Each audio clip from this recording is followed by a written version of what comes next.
Padre Celestial, queremos darte gracias, Señor, por la bendición que nos das de poder cantarte y a través de los cánticos, reconocer tu grandeza, tu bondad, recordar nuestros compromisos contigo.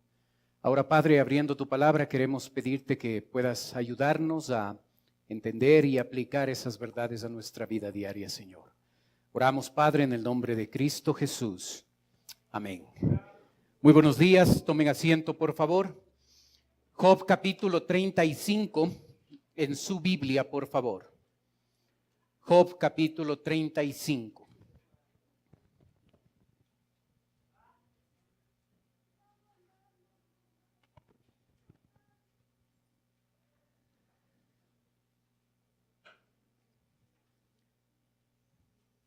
El capítulo 35 de Job nos enseña tres principios. El primero de ellos tiene que ver con la convicción que debemos tener de vivir una vida recta. Los dos primeros versículos dicen: prosiguió Eliú en su razonamiento y dijo: ¿piensas que es cosa recta lo que has dicho? Más justo soy yo que Dios. Eliú empieza citando a Job. No lo cita de manera precisa, de manera adecuada, porque Job nunca ha dicho que él es más justo que Dios. ¿Ha reconocido Job que es inocente? Que no hay un pecado que él ha cometido que explique la pérdida de la muerte de sus hijos y la pérdida de la economía y la enfermedad incurable que en este momento está enfrentando. Así es que él por 34 capítulos ha mantenido su inocencia. ¿Sabe cuando una persona en la vida tiene momentos donde las cosas marchan bien? No hay mucha dificultad de afirmar las convicciones que tenemos, las cosas en las que creemos. Cuando pasamos por dificultades complicadas, extremas, la cosa es distinta. Los problemas y las dificultades llegan a reflejar qué tipo de convicción o convicciones tenemos. Porque generalmente es cuando hay momentos difíciles en la vida donde nosotros podemos tener la tentación de llegar a no vivir de acuerdo a las convicciones que decimos tener. Eliú es el tercer intento de Eliú, tratando de forzar a Job para que éste responda a los argumentos que ha presentado. Y Job, hasta el final de las intervenciones de este muchacho, él no va a emitir una respuesta. Cuando tú y yo pasamos por problemas, son esos momentos donde realmente podemos saber qué tipo de convicciones tenemos. Cuando falta el dinero, cuando sería fácil caer en la tentación, decir algo incorrecto, recibir dinero por abajo de la mesa para que la familia, nuestra familia, pueda llegar a tener una mejor economía. Es ahí cuando se mide la convicción. Cuando estoy en ese momento crítico donde puedo perder el trabajo y solo diciendo una mentira o una media verdad, como a veces lo decimos, eso podría solucionar todos los problemas. Hermano, es fácil decir lo que creo cuando las cosas marchan bien. Las convicciones son probadas en medio del dolor. Ahí se sabe realmente lo que creo. Lo firme, lo convencido que puedo estar de lo que he dicho en otros momentos. Y este hombre durante 34 capítulos ha llegado a afirmar que es inocente. Como hemos visto, no es una prueba pequeña. Es una circunstancia difícil en la vida de él. Y probablemente tú y yo no vamos a enfrentar algo tan complicado como este hombre. No se van a morir 10 hijos nuestros, no vamos a perder todas las posesiones materiales y quizás no vamos a enfrentar una enfermedad incurable. Pero este hombre dice, soy inocente. No entiende todos los detalles. Le abruman los detalles, encuentra un silencio de Dios inexplicable en su situación y a pesar de todo eso, él continúa con el mismo discurso a pesar de que sus 3 amigos y ahora este muchacho Eliú le han atormentado diciéndole, eres culpable. La convicción de una vida recta en medio de circunstancias difíciles. Allí, en esas circunstancias difíciles, allí se conoce realmente cuáles son mis convicciones. Eliú continúa diciendo, y en el versículo 3 comparte un segundo principio. ¿Por qué dijiste? ¿Qué ventaja sacaré de ello? ¿O qué provecho tendré de no haber pecado? Yo te responderé razones y a tus compañeros contigo. ¿Qué ventaja? ¿Qué ventaja sacaré teniendo una vida recta? ¿Qué provecho tendré de no haber pecado? Es interesante que Job dijo, y probablemente Eliú está citando estas palabras de Job. Job dijo, ¿quién es el Todopoderoso para que le sirvamos?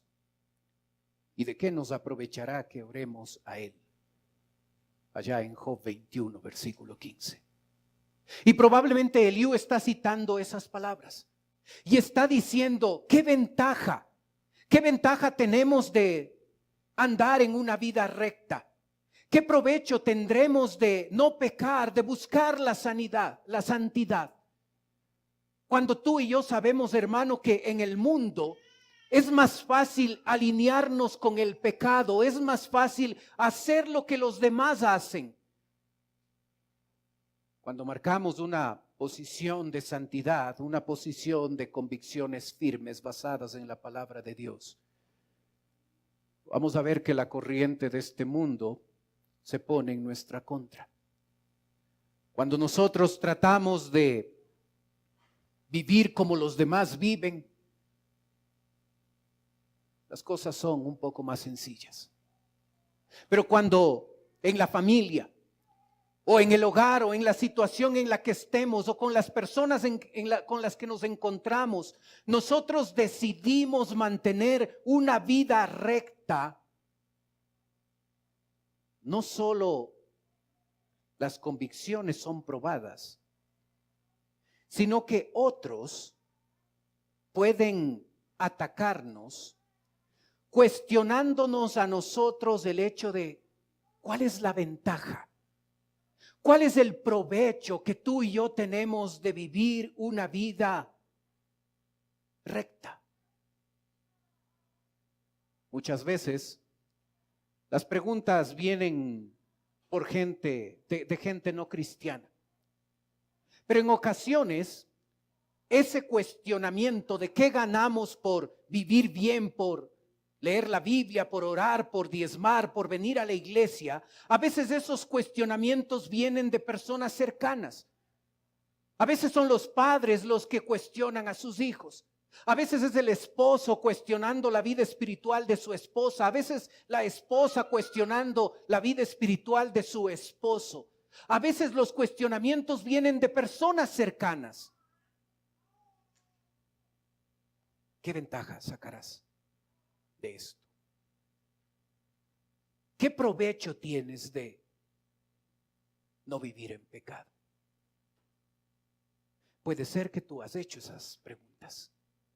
Puede ser que tú te has hecho esas preguntas a ti mismo. ¿Qué provecho tienes? ¿Qué provecho tú, hermano, sacas de vivir una vida recta? Cuando es más fácil en este mundo alinearse al pecado. Cuando es evitar problemas, decir una mentira. Cuando es más sencillo seguir al grupo. Sabes, Eliú tiene razón cuando nos dice que el pecado no afecta a Dios. Observa los versos del 5 al 7. Mira a los cielos y ve, y considera que las nubes son más altas que tú. Si pecares, ¿qué habrás logrado contra él? Y si tus rebeliones se multiplicaren, ¿qué le harás tú? Si fueres justo, ¿qué le darás a él? ¿O qué recibirá de tu mano? Aquí hay un concepto claro. Cuando Eliú trata de contestar la pregunta, ¿qué ventaja tenemos al vivir bien? Este hombre dice, con razón, que nuestro pecado no afecta a Dios. No afecta la esencia de Dios. Dios es un Dios inmutable. Cuando nosotros vivimos una vida recta, Dios, su esencia no se afecta. Recuerda eso, Eliú tiene razón. Es cierto que Dios se goza cuando vivimos en santidad y le duele el corazón cuando tú y yo estamos en pecado, pero el vivir en pecado o el vivir en santidad no afecta la esencia de Dios, no afecta a un Dios inmutable, a un Dios que no cambia. Cuando nosotros vivimos en pecado, somos nosotros los que afectamos nuestra vida y afectamos la vida de la gente que está a nuestro alrededor. Cuando tú y yo vivimos en santidad, vivimos vidas rectas, nuestra vida es bendecida y la vida de las personas que están a nuestro alrededor son bendecidas. ¿Qué beneficio tiene vivir una vida recta? Es un beneficio personal. Es un beneficio para la gente que está a mi alrededor. ¿Qué saco si vivo una vida pecaminosa? Personalmente experimentaré las consecuencias del pecado y la gente que está alrededor será afectada también. Hermano, ¿cuán responsables somos tú y yo de lo que sucede a nuestra familia, lo que sucede a nuestra iglesia? Cuando la familia no funciona bien, tenemos la habilidad humana de encontrar responsable a otro distinto de nosotros. ¿Sabes? Cuando tú y yo no andamos bien con Dios, cuando tú y yo estamos en pecado, cuando tú y yo no somos fieles a Dios en las diferentes áreas de nuestra vida, nosotros somos responsables de lo que sucede en nuestra familia. Nosotros estamos experimentando las consecuencias de nuestro pecado en nuestra vida y en la vida de los que están más cerca, nuestra familia. Cuando la iglesia no es lo que debe ser, ¿no será que estamos cosechando las consecuencias de nosotros no andar bien? Cuando la iglesia no cumple con lo que debe cumplir, ¿no será la consecuencia de mi pecado personal? Así es que, hermano, debo darme cuenta. de que cuando peco no es una acción aislada que solo a mí me toca y solo a mí me va a afectar. Cuando peco, mi vida se afecta y se afecta la vida de otros. Y si tu iglesia no es lo que debe ser, deberíamos tú y yo preguntarnos, ¿no es mi responsabilidad que la iglesia no sea lo que podría ser a causa de mi infidelidad con Dios?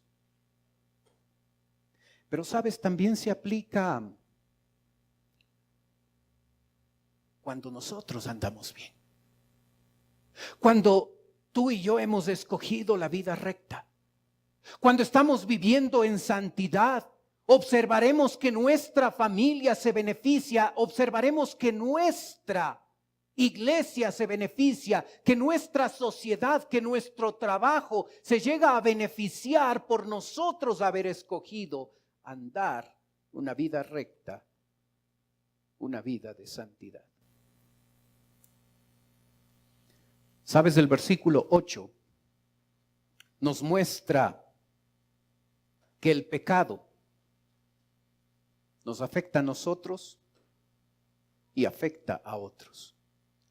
Al hombre como tú dañará tu impiedad, y al Hijo del Hombre aprovechará tu justicia.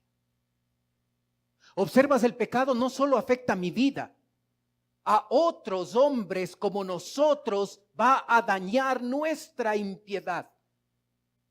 No es que es mi vida y yo hago lo que quiero y nadie tiene que decirme nada. Cuando nosotros vivimos en pecado, nuestra vida espiritual se afecta y la gente que está a nuestro alrededor, aunque no sepa lo que estamos haciendo, experimenta las consecuencias de nuestro pecado. Pero también lo opuesto se aplica. Y al Hijo del Hombre aprovechará tu justicia.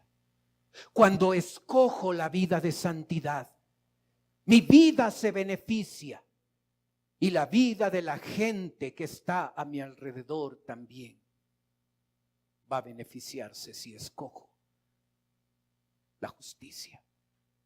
Así es que cuando este hombre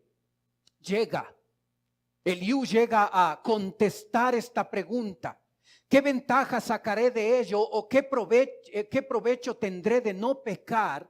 Nos muestra el hecho de que cuando escogemos el pecado, eso va a afectar mi vida y va a afectar la vida de otros. Cuando escojo vivir una vida santa, eso va a afectar mi vida, eso va a beneficiar mi vida y va a beneficiar la vida de otros. Dios no cambia. A Dios no le afecta. En términos de la esencia de Él, no le afecta mi pecado. Y no le afecta mi justicia. Él es un Dios inmutable. No cambia porque nosotros actuemos mal o actuemos bien. Es cierto que Él se goza cuando sus hijos viven en santidad y es cierto que su corazón se aflige cuando estamos en pecado, pero su persona, su esencia no cambia porque yo viva bien o viva en pecado. Porque es un Dios inmutable, un Dios que no cambia. Y su plan va a cumplirse con nosotros o va a cumplirse a pesar de nosotros.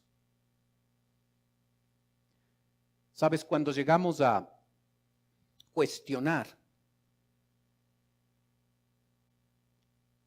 qué ventaja hay de vivir una vida recta, ese hecho nos hace recordar algo que Satanás le dijo a Dios el Padre.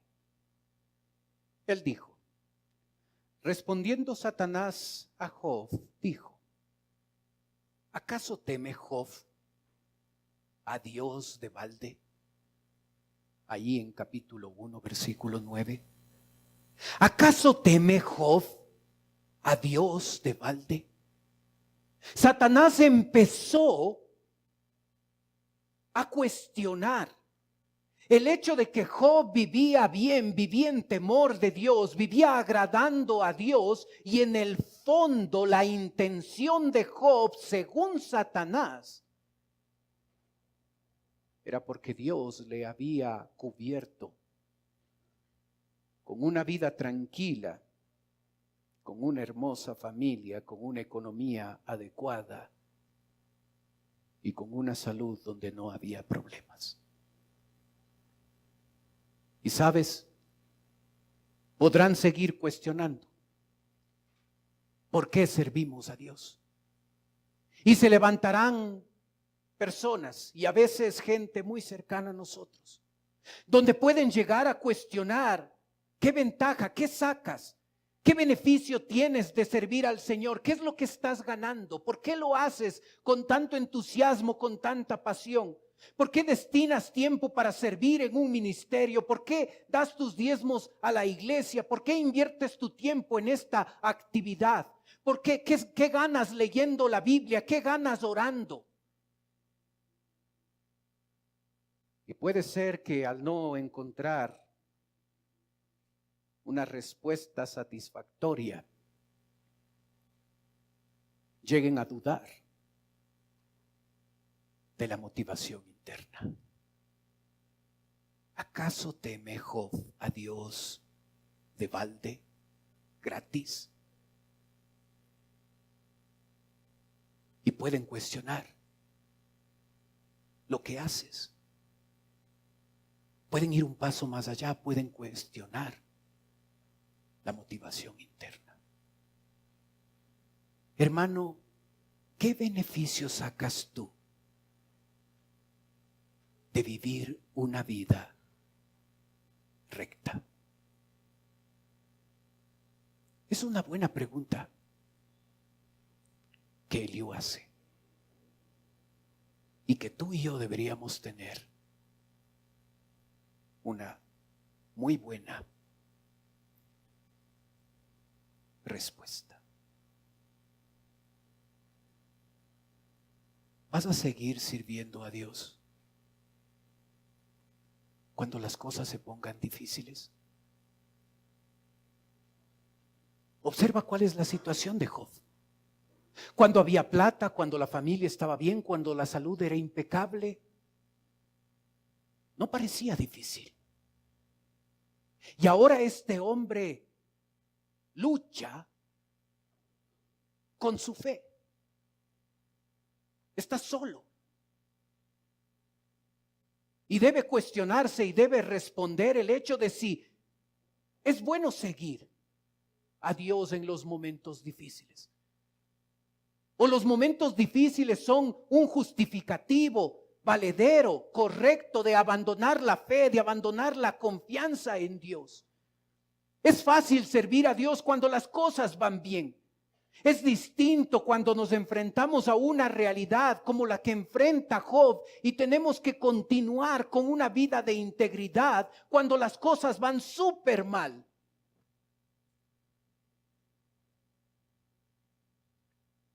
Y otra vez, cuando las cosas se ponen difíciles, ahí tú y yo podremos responder si es una bendición servir a Dios. ¿Sabes? Eliú, comparte un tercer concepto. El sufrimiento es útil o inútil. Dos respuestas. ¿Sabes?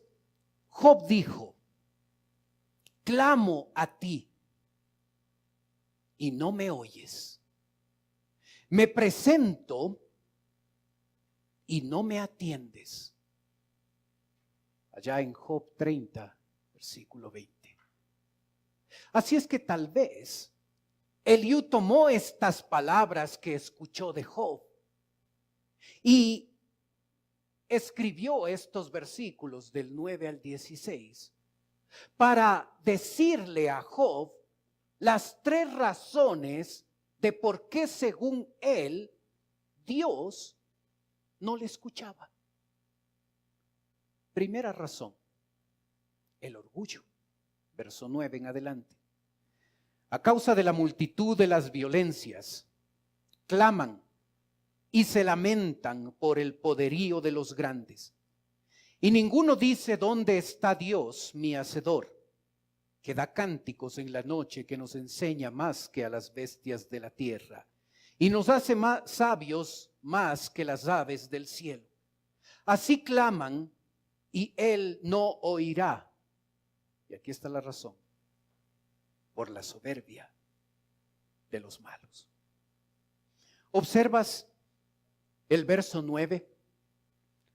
Una circunstancia difícil, a causa de la multitud de las violencias, de los problemas, claman y se lamentan por el poderío de los grandes.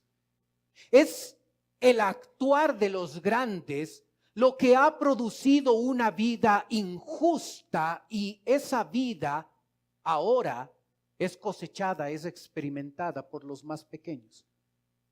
El mundo no ha cambiado.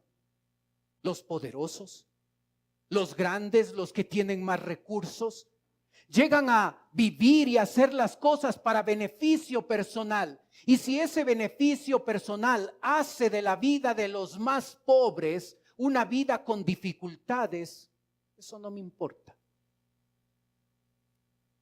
Y es exactamente lo que están haciendo. Observa la respuesta de la gente que está en el dolor. Claman y se lamentan. Y ninguno dice: ¿dónde está Dios? Cuando tú y yo pasamos por problemas y dificultades, clamamos, nos lamentamos. Sí, porque somos quejosos por naturaleza. Así es que cuando pasamos por problemas, nos quejamos de nuestra situación. Culpamos a otros, culpamos a los que están cerca, culpamos a Dios por las cosas que nos suceden. Y a veces caemos en el mismo comportamiento de estas personas que claman y lamentan, pero solo se quejan de su situación y se olvidan de que su clamor, su oración debería ser dirigida a Dios. Es muy típico para nosotros los seres humanos quejarnos por las cosas que nos suceden. Y en vez de llevar nuestras circunstancias difíciles delante de Dios, a veces no lo hacemos. ¿Sabes cuál es la razón de por qué no lo hacemos? Orgullo. Allí clamarán y él no oirá, por la soberbia de los malos. Y sabes, a veces es más fácil pensar que tú y yo podemos solucionar los problemas. Y es más fácil no acudir a Dios. Y es más fácil vivir sin leer la Biblia, sin orar, sin involucrarnos en las cosas de Dios, porque yo no necesito eso. ¿Sabes? Cuando nosotros no hacemos de este libro un libro diario en nuestra vida, no una lectura superficial ni una oración de 10 segundos, cuando nosotros no le damos el lugar a Dios que debe tener en nuestra vida, lo que en la práctica estamos diciendo: yo no necesito esto. Yo soy lo suficientemente capaz para manejar las cosas. Y no necesito buscar el consejo de Dios en la Biblia, en un libro que ni entiendo, en una oración en la que me parece que Dios ni escucha, en una iglesia donde hay un montón de criticones.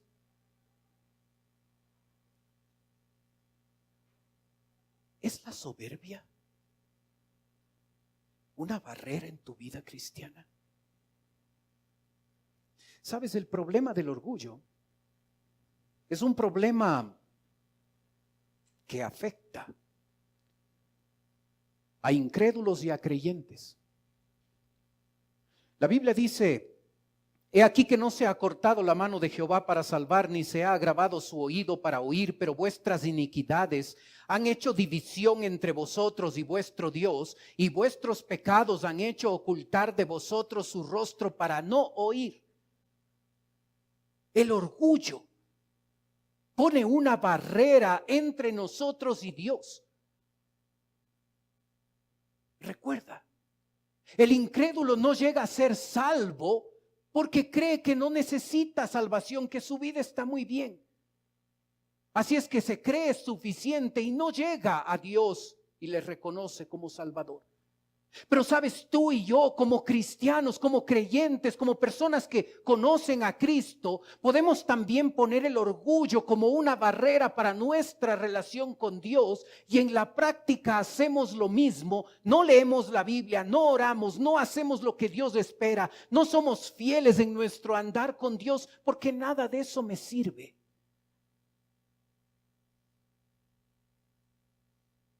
Y el problema de fondo es el mismo: orgullo. ¿Sabes? El orgullo nos hace actuar y enfrentar los problemas a nosotros solitos. Cuando nosotros respondemos con humildad y con dependencia en medio de las circunstancias difíciles de la vida, la cosa cambia. Observa que el versículo 10 habló de cánticos en la noche. Cuando nosotros enfrentamos los problemas dependiendo de Dios, la perspectiva cambia. Cánticos en la noche. Observa una noche en la que dos cristianos cantaban, ahí en la cita bíblica en pantalla. Pero a medianoche, orando, Pablo y Silas cantaban himnos a Dios. Y los presos los oían. Entonces sobrevino de repente un gran terremoto, de tal manera que los cimientos de la cárcel se sacudían, y al instante se abrieron todas las puertas y las cadenas de todos se soltaron. Estaban presos. Circunstancias difíciles, injustas. Y en vez de estar en una situación donde decían: pobre de mí, solo a mí, cantaban en la noche. ¿Observas la perspectiva? Son los mismos problemas que tú y yo enfrentamos cada día. La diferencia es que si tomamos la posición de orgullo, vamos a ser nosotros solos enfrentando esas circunstancias, amargándonos, lamentándonos por todo lo que sucede. Pero cuando aprendemos que esos mismos problemas pueden ser enfrentados con una perspectiva distinta, donde en humildad me postro a mi Dios, dependo de Él, le permito hacer lo que Dios quiere hacer a través de esa circunstancia difícil en mi vida. Los problemas no necesariamente se van a ir, pero la perspectiva con la que enfrento los problemas sí cambiará. Porque me doy cuenta que no estoy solo. Porque me doy cuenta, como cantamos, Él no nos va a soltar. Él está conmigo. es mi Padre Celestial. Aunque los problemas sigan ahí, la perspectiva ha cambiado. El enfoque ha cambiado. Porque ahora no es una vida orgullosa, ahora es una vida humilde y que depende del poder de su Señor. ¿Sabes? Eliú da una segunda razón del silencio de Dios. Versículo 13. Ciertamente, Dios no oirá la vanidad, ni la mirará el omnipotente. Es interesante que lo que hace que Dios no escuche es la vanidad. Tenemos otro pasaje de la Biblia que repite el mismo concepto. Lo ves ahí en pantalla, en Santiago 4:3. Pedís y no recibís, porque pedís mal para gastar en vuestros deleites. Observa el versículo. En un inicio, Eliú dice, Dios no te escucha porque solo clamas y te lamentas y no buscas a Dios. Ahora está pidiendo. Pedís, pero de igual forma no recibís porque pedís mal para gastar en vuestros deleites. Cuando tú y yo oramos a Dios, ¿cuáles son los motivos que nos impulsan a orar? Cuando tú y yo estamos enfrentando una circunstancia difícil en nuestra vida y no nos hemos quedado callados, no nos hemos quedado en la barrera del orgullo, sino hemos ido un paso más allá y empezamos a orar a Dios, empezamos a pedir. ¿Cuál es el motivo? ¿Cuál es la cosa interna? ¿Cuál es la actitud interna que me mueve a pedir? Versículo 13 lo llama vanidad. Santiago 4:3 lo llama deleite. ¿Son motivos equivocados?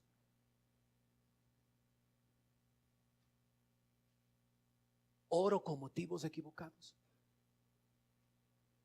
A veces en contra de otros.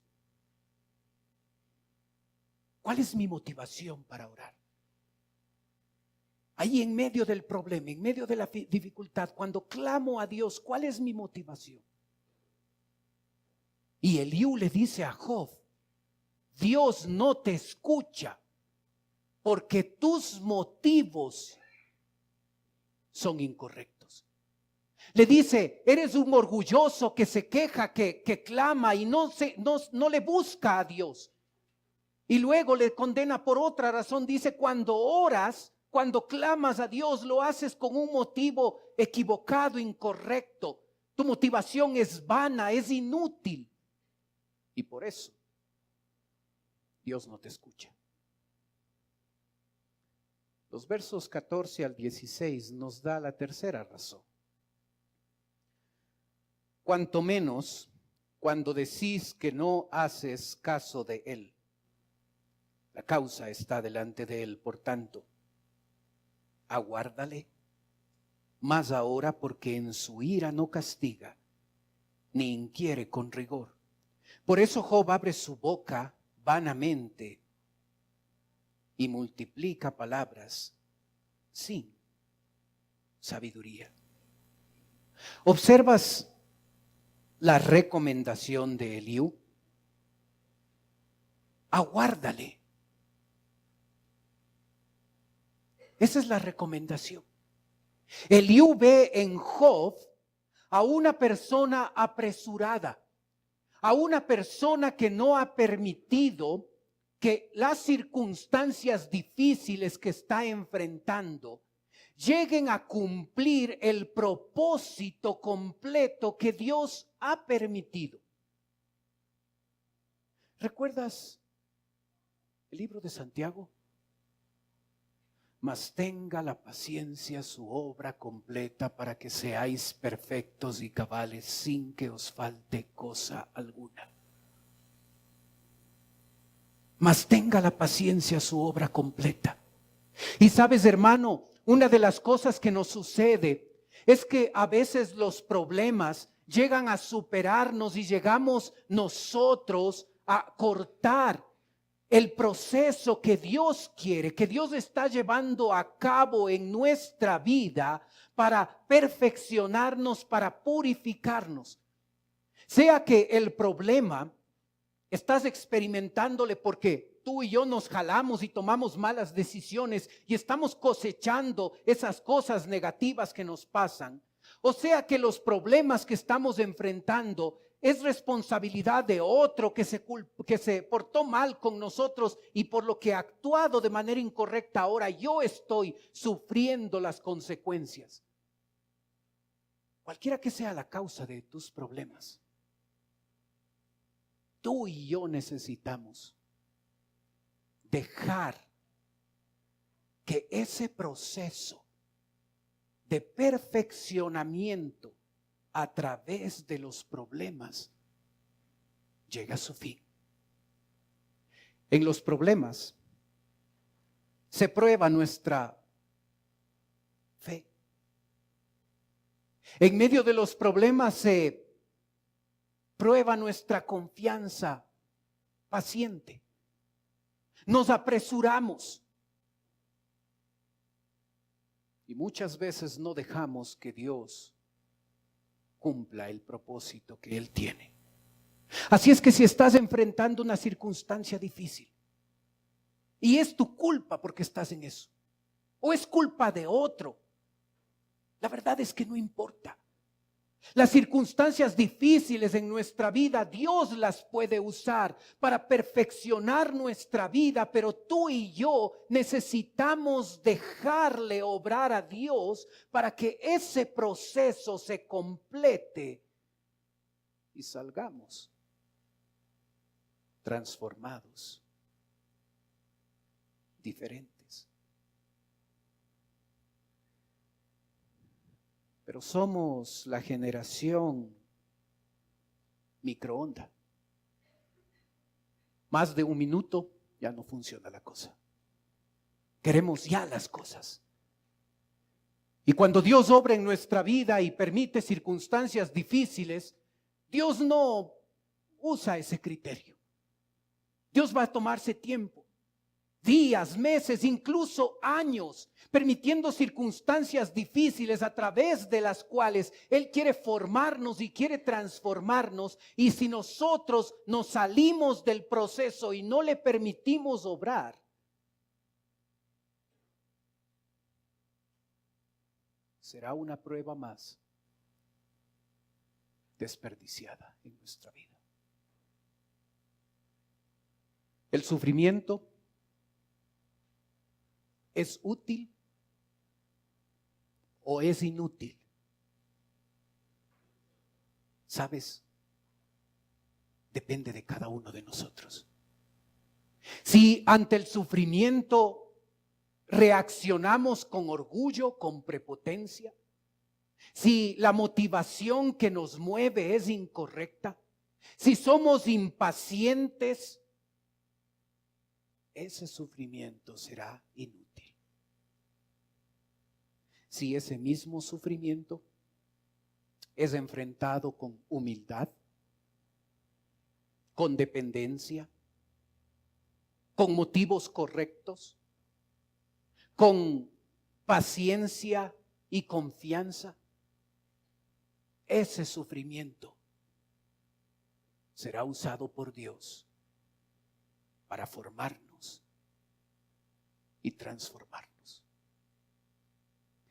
Hermano, ¿qué tendencia ves en tu vida cuando te toque enfrentar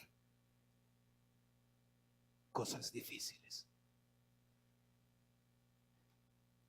¿Tus convicciones se tambalean?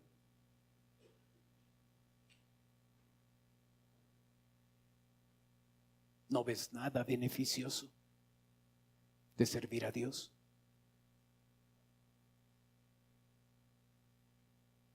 ¿O reaccionas con orgullo, con dudas, con desconfianza, con falta de fe? ¿El sufrimiento es útil en nuestra vida o es inútil? ¿Cuántos momentos difíciles tú y yo, por nuestra mala reacción, hemos desperdiciado? Oremos.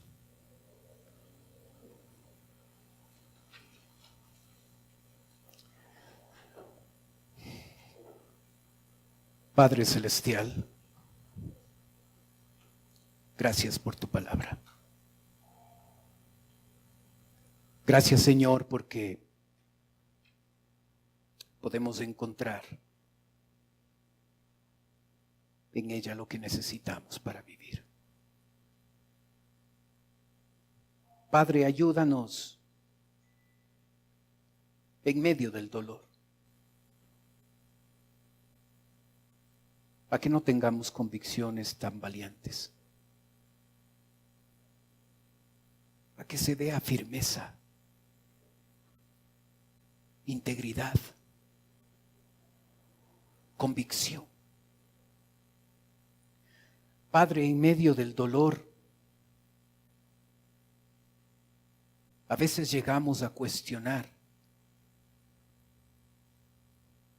si es beneficioso seguir siendo fieles, seguir sirviéndote, seguir manteniendo la integridad, la confianza. Ayúdanos a no fallarte. Padre, ayúdanos en medio del dolor a no ser tan orgullosos pensando que nosotros podemos. Ayúdanos a darnos cuenta que en medio del dolor es cuando más necesitamos de ti, acercándonos a tu palabra, a la oración, a la iglesia, a otros creyentes. Ayúdanos a no tener motivos egoístas, vanos. Ayúdanos, Padre, a que en medio del dolor podamos ver una fe sólida, una confianza inquebrantable en ti. Padre, yo ruego que podamos aplicar estas verdades a nuestra vida diaria. Mientras usted sigue orando, por favor, puede ser que esta mañana nos está visitando alguien por primera vez. Y si ese es su caso, y usted quisiera permitirnos orar por usted, mientras los demás tienen sus ojos cerrados, usted puede levantar su mano. Con eso me está diciendo a mí: pastor, vengo por primera vez, ore por mí. ¿Hay alguien así esta mañana?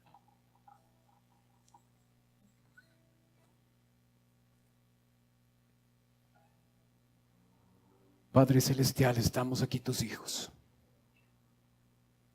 pidiéndote que nos ayudes a vivir vidas rectas, que nos ayudes a andar en integridad, sobre todo en los momentos difíciles de la vida. Que nuestra fe no decaiga, que nuestra confianza esté puesta en ti. En esos momentos difíciles nos acerquemos más a ti, en humildad, en dependencia. En Cristo Jesús te lo pedimos. Amén. Puestos de pie, cantemos, por favor.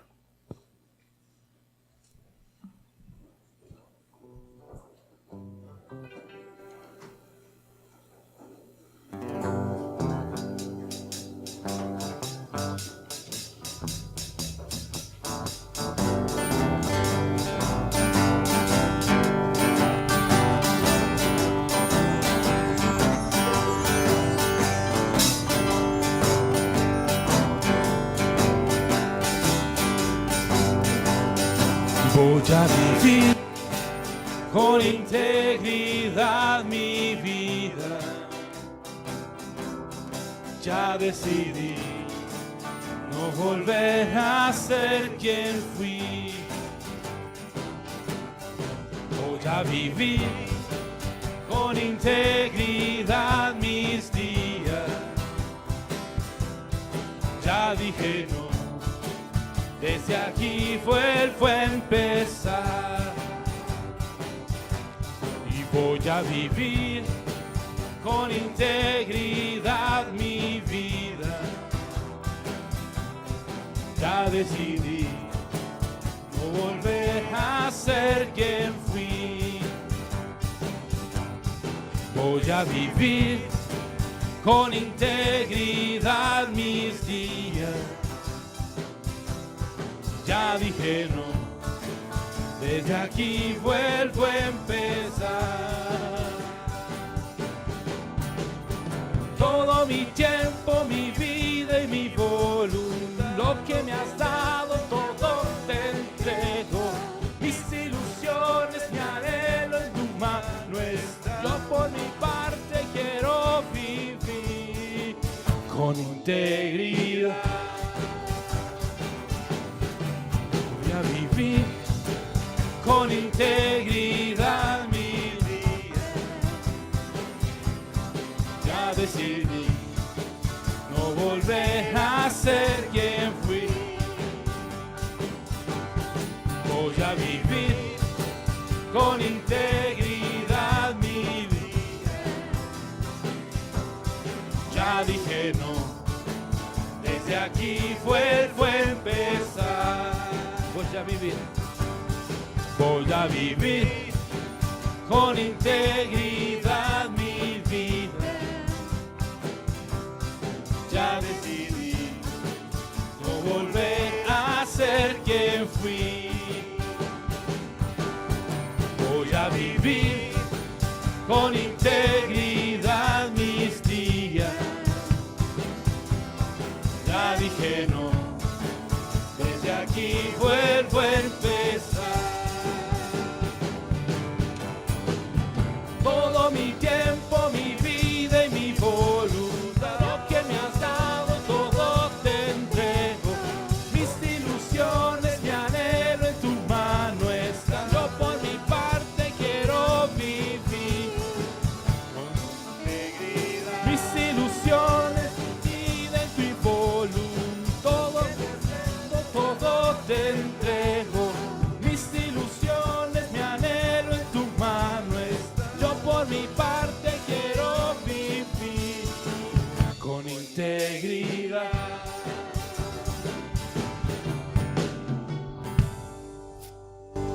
Un poco de blues, está muy bien, ¿no es cierto? Muchas gracias.